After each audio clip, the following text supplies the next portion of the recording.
En fait, quand on regarde de près, avec ce qu'il nous ponctionne aujourd'hui, ce qu'il nous siphonne, et ce plus grand des millefeuilles dans le monde, en France, de taxes et d'impositions, nous sommes tous devenus les dindons de la farce de l'État français.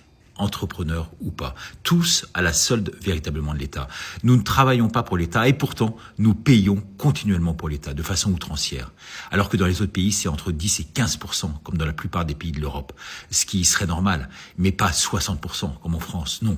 Quand on voit comment ils gèrent nos retraites, on s'aperçoit que nous sommes tous doublement pénalisés puisque nous travaillons, payons des impôts et qu'avec l'allongement de la durée de retraite, sans allongement de la durée de vie en parallèle, avec toutes les saloperies qu'ils nous mettent de partout dans l'air, la bouffe et l'eau, eh bien, on se fait là aussi escroquer. Alors, si on meurt, nos enfants ne toucheront rien parce que l'État, encore, pique entre 30 et 50% sur l'héritage.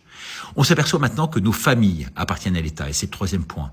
Avec le ministre Borne, qui est vraiment une horreur, celle-là, et avec toutes ces circulaires, c'est vraiment l'éducation nationale, donc l'État, qui fait l'éducation de nos enfants à travers la présence de personnes non qualifiées qui vont former nos enfants, tenez-vous bien, dans la sexualité, donc des domaines ultra intimes.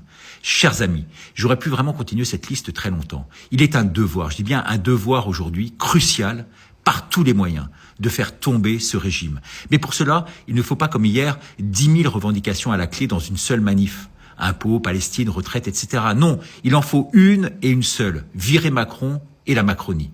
Si vous êtes d'accord, merci de partager. On se retrouve ce soir avec l'avocat de Natacha Ray.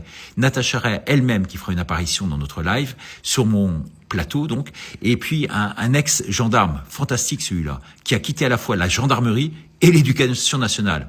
Et parce que tout simplement, il ne se reconnaissait pas dans ces milieux si pervertis aujourd'hui en France. Merci de partager et à ce soir.